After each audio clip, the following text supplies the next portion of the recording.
buruk. Tapi namanya manusia berdosa, selalu hobinya, senangnya mengcopy paste yang buruk, bukan yang benar gitu. Nah, untuk itulah kita perlu bertobat pada Kristus. Sehingga contoh-contoh yang buruk, model-model yang buruk dalam Alkitab itu semakin bisa kita hindari dan jauh tidak perlu kita lakukan.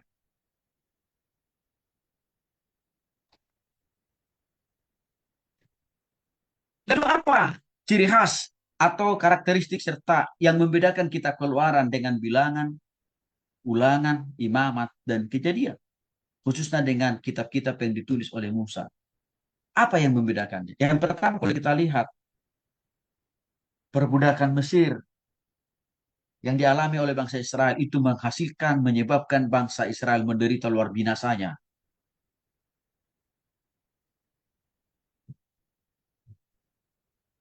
Ya, terlebih khusus pada waktu Mesir tidak lagi di bawah kepemimpinan Yusuf pada waktu itu.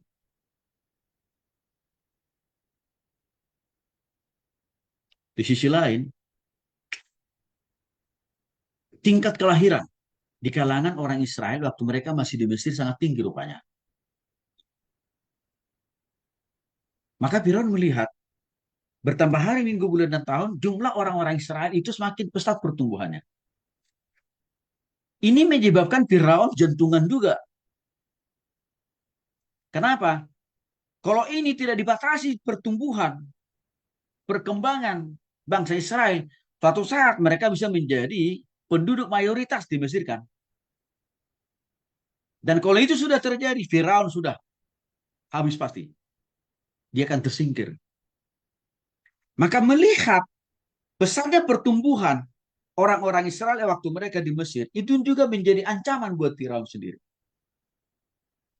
Maka itu juga yang membuat Firaun semakin lebih getol, menindas, ya, memperlakukan orang Israel tidak manusiawi dengan harapan supaya banyak orang Israel yang mati di Mesir. Sehingga pertambahan mereka tidak sampai melebihi daripada pertambahan orang-orang Mesir. Kan itu kira-kira. Tetapi, sesaudara yang dikasih oleh Tuhan Yesus Kristus, Firaun bisa saja merancang bagaimana memusnahkan sebanyak mungkin orang Israel di tengah Mesir supaya mereka tidak makin berkembang. Dengan berbagai penindasan, dengan berbagai perbudakan, perlakuan yang tidak adil, bahkan juga dengan pembunuhan. Tapi Tuhan tetap punya kasih dan kuasa menyelamatkan, menolong bangsa pilihannya, yaitu bangsa Israel itu. Ini sama juga berlaku buat kita, Bapak. Saya kira dengan eksistensi kita sebagai orang percaya di negeri ini menjadi minoritas, dan kita tahu betul kita rasakan semua dampak daripada keminoritasan itu. Kita berdoa di rumah kita sendiri juga susah. Apalagi ibadah, apalagi bangun gereja. Berbagai upaya dan usaha, langsung atau tidak langsung yang dilakukan oleh pemerintah dalam setiap era kepemimpinan Republik ini ada. Sudah banyak upaya usaha secara langsung atau tidak langsung dilakukan oleh para pemimpin negeri ini. Untuk apa? Membumi hanguskan kekristenan di Republik ini.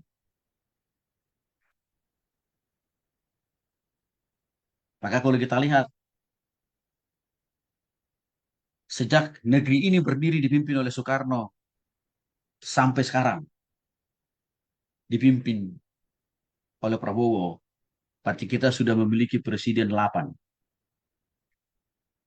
Sejarah mencatat, penindasan terhadap orang Kristen tidak pernah berkurang. Penutupan pembakaran gereja juga tidak semakin minim, tapi semakin berkembang. Tapi Tuhan, saya kira tetap bekerja, berkarya, membela, melindungi kita anak-anak Tuhan. Walaupun di sebagian daerah-daerah tertentu,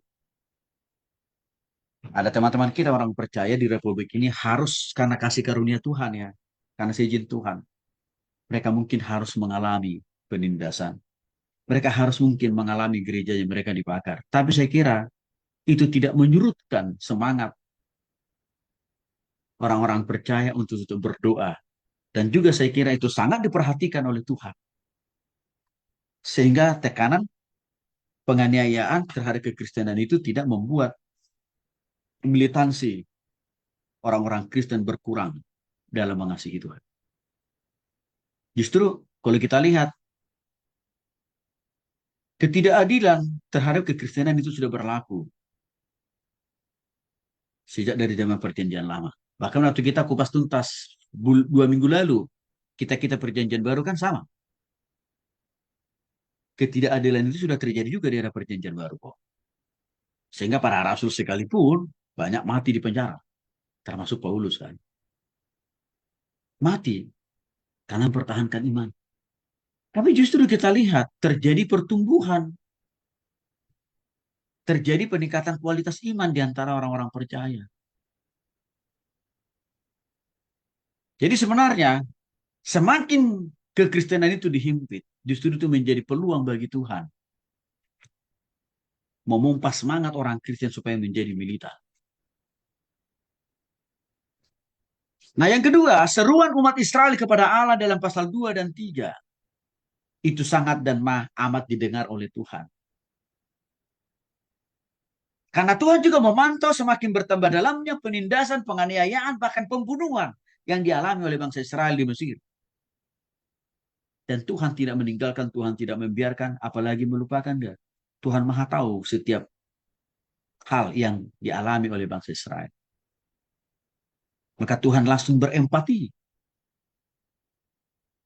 menyelamatkan bangsa Israel melalui pilihan dan panggilan serta penetapan Musa untuk membebaskan mereka. Ini memberikan pemahaman, pengertian bagi kita. Sama. Penganiayaan, ketidakadilan, penindasan yang kita alami sebagai orang percaya Bapak Ibu juga sangat diperhatikan oleh Tuhan. Dan sudah pasti, kalau Tuhan dengan begitu pro dan aktif menyelamatkan bangsa Israel dari penindasan di Mesir, sama kepekaan dan keproaktifan Tuhan juga berlaku untuk menyelamatkan kita dari penindasan, dari ketidakadilan. Itu kan gambaran yang bisa, refleksi yang bisa kita ambil dari kisah ini. Lalu ada masuk dalam pembebasan. Mujizat terjadi dan kuasa Allah dinyatakan. Hal ini sangat tercermin di dalam 10 tulah atau hukuman yang diberlakukan oleh Tuhan kepada orang Mesir. Keluaran pasal 7 sampai pasal 11 menceritakan panjang lebar akan hal itu.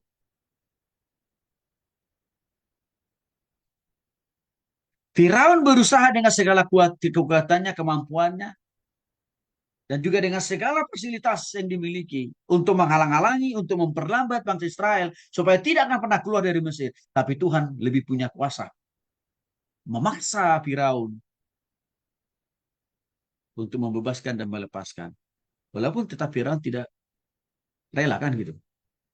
Tapi terbukti kuasa pembebasan daripada Tuhan tidak ada yang bisa menghalangi termasuk Firaun yang dianggap pada zaman itu bagi orang Mesir Firaun itu adalah Tuhan. Apalagi Firaun terlihat ya. Sedangkan Tuhan secara fisik tidak terlihat. Maka itu yang membuat Firaun sombong. Itu yang membuat bangsa Mesir sombong. Karena mengapa? Tuhan yang disembah oleh orang Israel nggak kelihatan kan kira-kira begitu. Maka mereka nggak enteng. Udah Tuhan nggak kelihatan berseru-seru pula kau tahu Tuhan. Kan itu kira-kira. Maka untuk itulah soalnya Firaun menganggap ya tidak ada yang mampu menghalang-halangi aku untuk tetap memperbudak Israel di tanah Mesir. Tapi di luar daripada akal dan pikiran daripada Firaun. Walaupun Tuhan belum saatnya menampakkan diri secara fisik, tapi dia punya kuasa menghukum Firaun itu dengan 10 tulah. 10 tulah itu memiliki dua perspektif Bapak Ibu. Makna dan tujuan. Satu, 10 tulah itu menjadi hajaran bagi Firaun dan juga orang Mesir.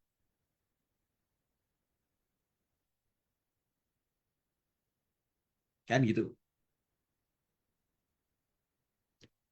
Yang kedua, ini masih maksud dan tujuan 10 tulah bagi orang Mesir. Tujuan Tuhan untuk menunjukkan kepada Firaun dan orang Mesir.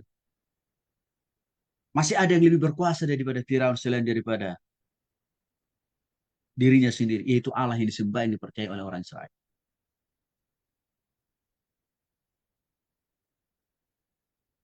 Yang ketiga, menghajar Firaun dan orang Mesir. Karena coba menghalang-halangi keputusan dan rencana Tuhan untuk menyelamatkan umatnya. Itu sebenarnya target atau makna dibalik daripada 10 hukum, 10 tulah itu atau 10 hukuman itu kepada orang Mesir. Tapi jangan lupa, saudara. 10 tulah itu juga punya makna dan tujuan kepada orang Israel. Satu, memberikan gambaran dan pemahaman kepada orang Israel bahwa Allah yang mereka sembah, Allah yang mereka percayai, khususnya oleh kakek nenek moyang mereka, hidup, berkuasa, dan kekuasaannya melampaui daripada kuasa daripada manusia termasuk Firaun. Itu salah satu makna 10 tulah itu bagi orang Israel. Yang kedua, menantang iman orang-orang Israel. Supaya mereka sungguh-sungguh total percaya kepada Tuhan.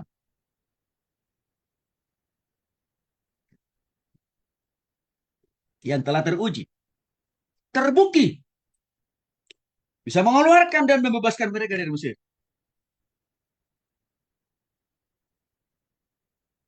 Tujuan yang ketiga, 10 tulah itu bagi bangsa Israel. Supaya mereka semakin taat. Dan waktu mereka semakin taat kepada Tuhan, maka Tuhan juga semakin lebih taat memberkati mereka. Menyertai dan menjaga mereka. Mari kita tarik. Adakah makna 10 tulah ini bagi hidup kita orang Kristen di zaman modern sekarang? Terlalu sangat banyak. Apa maknanya? Persis seperti pemaknaan yang Tuhan berikan kepada bangsa Israel. Itu juga pesan kuat buat kita sebenarnya di zaman sekarang. Bahwa kita punya Tuhan yang besar, Tuhan yang hidup, Tuhan yang berkuasa. Itu yang sedang juga Tuhan pesankan kepada kita lewat 10 tulah itu. Yang kedua, kita diajar, dibimbing oleh Tuhan. Supaya makin bertambah dalamlah kasih setia kita. Termasuk ketaatan kita kepada dia. Yang ketiga, kalaupun kita diperlakukan dengan tidak adil di negeri kita masing-masing, ya, termasuk di Indonesia ini pada khususnya ya, ada upaya-upaya untuk membumi hanguskan kekristenan. Tuhan kita itu hidup. Dia akan turun tangan membela umatnya. Sebenarnya itu sudah terjadi, sudah kita rasakan pertolongan Tuhan terhadap himpitan di dalam kekristenan kita di Republik ini. Waktu semakin suburnya upaya-upaya para teroris untuk membom gereja-gereja di Indonesia, ya, Bapak Ibu, harapan daripada mereka-mereka itu kan maka orang Kristen makin menjadi perlu takut lah jadi orang Kristen kan kira-kira begitu. Tapi kelihatannya tidak semakin takut orang percaya kepada Yesus, tapi semakin subur komitmen kesediaan orang Kristen untuk beribadah kepada Tuhan. Nah, saya tidak tahu, Bu Maria kemarin saya sempat nonton di TikTok ya.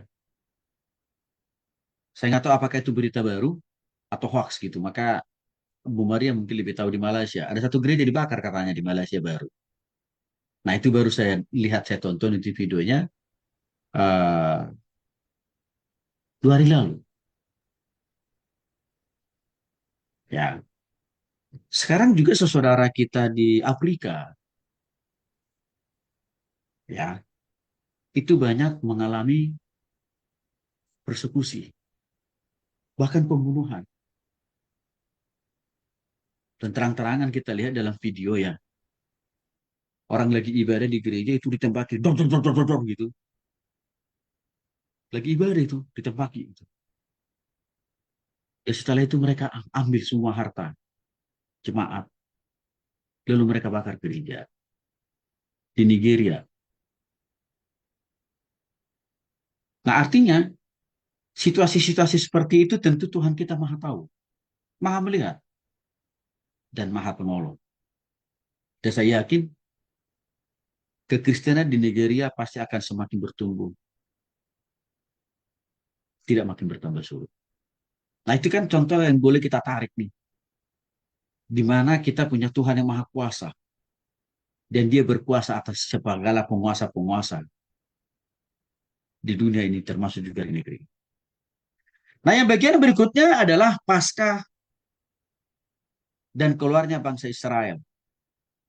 Ini menjadi sebuah momentum berharga bagi bangsa Israel, di mana keluarnya mereka dari Mesir itu kan dipaksa melalui pembunuhan massal anak-anak sulung, anak pertama dari orang Mesir. Tetapi Tuhan pilah dan Tuhan pilih, bahkan Tuhan lewati rumah anak-anak, rumah orang Israel, termasuk juga anak-anak sulung atau setiap anak pertama dari bangsa Israel diselamatkan oleh Tuhan. Tapi Tuhan kasih tahu ke mereka, kasih tanda ya, bahwa itu rumah itu ditempati oleh orang Israel. Apa tandanya? Darah anak domba. Maka setiap pintu rumah orang Israel yang ditandai dengan darah anak domba, terselamatkan setiap anak sulung mereka, setiap anak pertama mereka. Tapi setiap rumah orang Mesir, tidak ada yang selamat, anak sulung atau anak pertama di setiap keluarga orang Mesir. Saudara, itu kan memaksa Mesir, khususnya Firaun ya, paksa dia harus membebaskan bangsa Israel itu.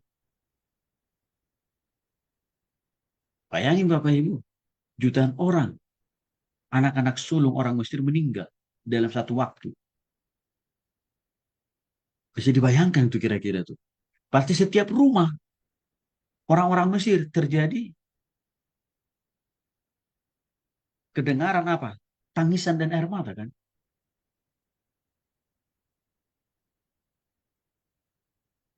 Dan coba saudara bayangkan betapa sibuknya orang Mesir harus membawa setiap anak sulung mereka yang mati harus dimakamkan. Wah, saya kira itu repot juga itu mencari sehingga mungkin mereka akan melakukan pemakaman massal itu. Ngeri banget itu. Itu adalah lambang bahwa generasi penerus bangsa Israel, sorry, bangsa Mesir dipangkas Tuhan kan sebagai hukuman atas kekerasan hati Firaun untuk tidak rela membiarkan bangsa Israel meninggalkan tanah Mesir. Mereka sudah keluar pun, mereka masih dikejar-kejar pula. Itu sangat terlihat jelas waktu Tuhan membelah laut Tebarau dan menyelamatkan bangsa Israel, sedangkan tentara Firaun banyak yang mati tenggelam.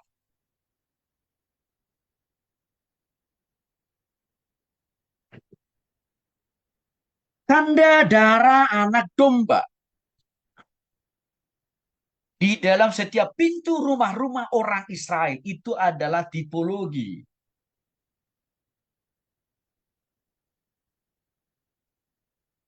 pengorbanan anak domba Kristus. Yesus Kristus maksudnya. Suatu saat nanti akan terjadi dan memang sudah tergenapi lewat kematian Yesus di kayu salib. Ini mencerminkan pengorbanan Yesus Kristus atau anak domba Allah di kayu salib itu sudah dikonfirmasi rupanya di dalam Keluaran. Sama tadi seperti di dalam bilangan imamat yang kita bahas tadi pagi. Itu sudah muncul tanda-tanda, sinyal-sinyal akan lahirnya dan juga apa pengorbanan Yesus di kayu salib. Itu sudah muncul sebenarnya.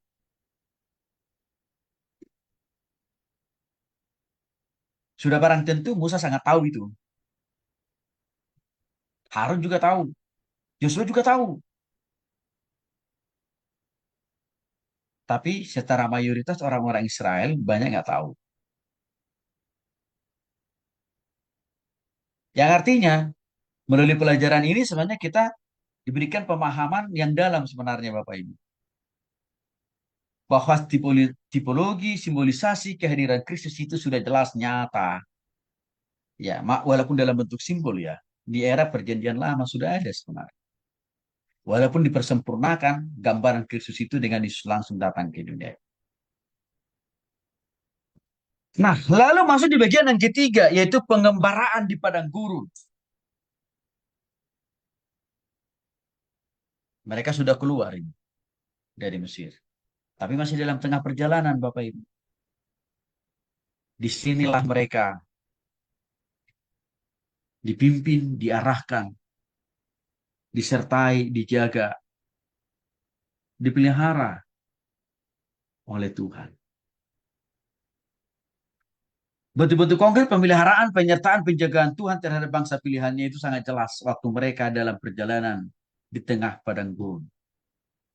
Contoh,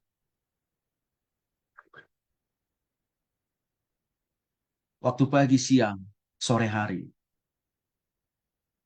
bangsa Israel itu dilindungi dari terik matahari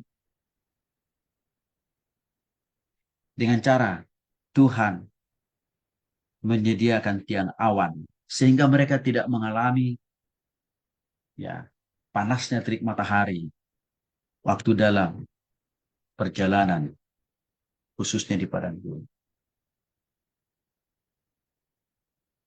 Itu bentuk penyertaan Tuhan atau kehadiran Tuhan di pagi, siang, sampai sore hari. Lalu bagaimana dengan kalau sudah malam hari, subuh, masuk ke pagi? Apakah Tuhan menyertai, menjaga mereka? Ya, malam hari Bapak Ibu. Tuhan menerangi perjalanan bangsa Israel itu dengan Tuhan menyediakan yang disebut dengan istilah tiang api pada malam hari. Tiang api ini menjadi pengganti listrik. Waktu zaman itu kan belum ada listrik, Bapak Ibu. Tapi tiang api yang menjadi obor untuk menerangi perjalanan mereka, itu selalu disediakan Tuhan buat mereka malam hari. Coba saudara bayangin betapa luar biasanya ini Tuhan menyertai mereka pada waktu pagi, siang, bahkan pada waktu malam hari. Dan tanpa mereka minta, Tuhan dengan kepekaannya, keproaktifannya, dan empatinya tahu betul apa yang dibutuhkan, apa yang diperlukan oleh bangsa Israel pada waktu pagi, siang, sore, bahkan termasuk malam hari.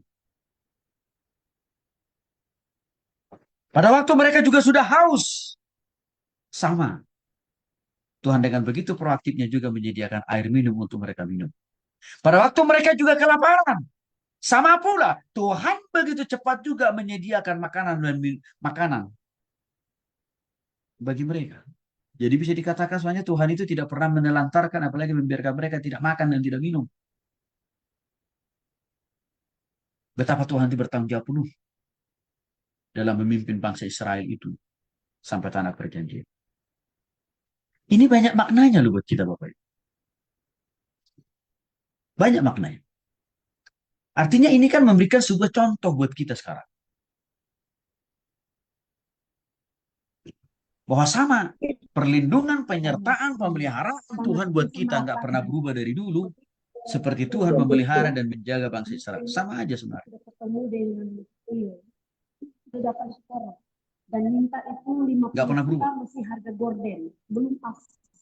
Sama saja kasih Kemudian setianya. Sama saja. kita masih hidup, kita belum saja, tapi kita minta petunjuk Tuhan yang mana yang Tuhan tentukan. Ketiga kalinya begitu terus. Ya ini yang perlu kita pahami. Akhirnya kita timayo. Sehingga saya kira Kemudian kita kita hati kami sini.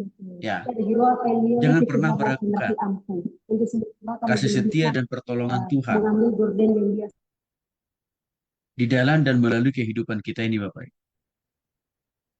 Kasih kita kepada Tuhan itu fluktuatif memang. Kadang-kadang mengasihi, kadang-kadang tidak mengasihi. Tapi kasih Tuhan tidak pernah, tidak seperti itu, konsisten dari dulu sekarang sampai selama-lamanya. Ya, nah itu bisa kita belajar, kita bisa maknai itu bahwa kehadiran Tuhan selalu ada di dalam setiap ruang persoalan pergumulan kita.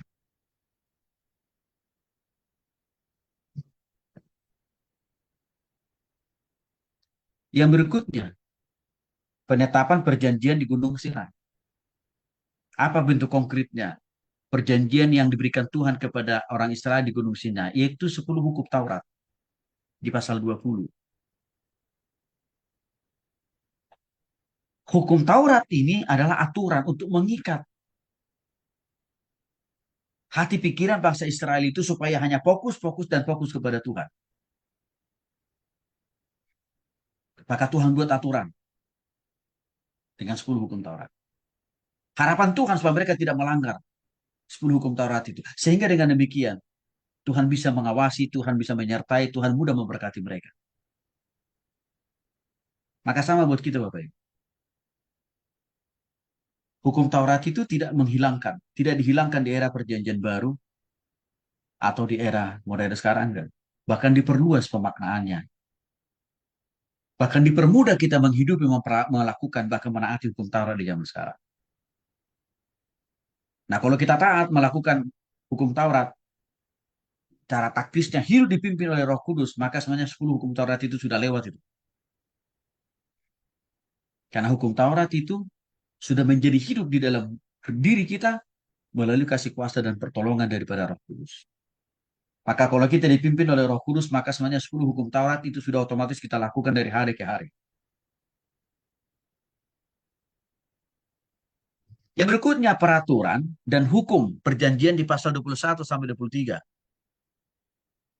Artinya di samping ada 10 hukum Taurat yang mengatur hubungan antara kita dengan Tuhan, tapi bagian lain daripada 10 hukum Taurat itu mengatur hubungan kita dengan sesama manusia. Hukum pertama, kedua, ketiga, keempat, sampai yang kelima mengatur hubungan kita dengan Tuhan. Hukum yang mengatur hubungan kita dengan Tuhan. Hukum yang ke-6, ke-7, ke-8, yang ke-10. Itu adalah hukum yang mengatur hubungan kita dengan sesama. Maka untuk itulah ada bagian-bagian daripada hukum Taurat yang mengatakan jangan membunuh, jangan berzina, jangan mencuri, jangan mengucapkan saksi dusta, jangan mengingini hak milik orang lain, juga mengatur hubungan kita dengan sesama itu. Jadi Tuhan itu tidak hanya mau beres hubungan kita dengan dia, tapi Tuhan itu juga mau harus beres pula hubungan kita dengan sesama. Dan itu luar biasa saya kira.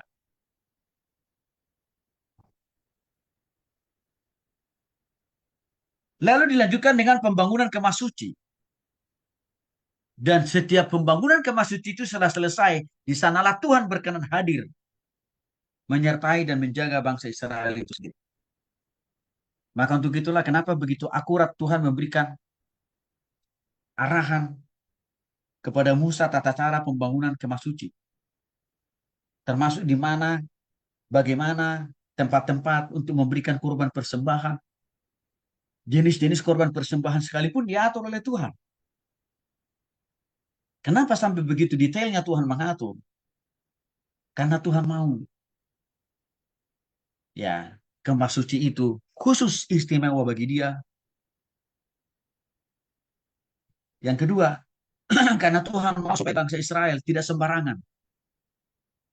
Kalau mau bertemu dengan dia, kalau mau menyembah dia, nggak boleh sembarangan, nggak boleh salah-salah. Harus yang terbaik.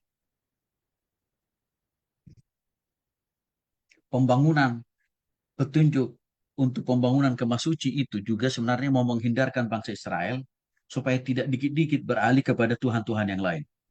Tapi cukup kepada satu Tuhan. Itu kan maksudnya. Ya, tapi namanya orang berdosa selalu senang mencari Tuhan-Tuhan baru. Walaupun dia tahu bahwa Tuhan yang menolong dia itu adalah Tuhan yang kita kenal di dalam nama Bapa, Putra, dan Roh Kudus. Tapi manusia senangnya membuat Tuhan-Tuhan yang baru. Maka maksud dan tujuan pembangunan kemah suci itu dan segala aturannya supaya fokus bangsa Israel termasuk kita untuk mengarahkan pujian penyembahan kita itu jangan ke Allah yang lain, tapi harus kepada Allah yang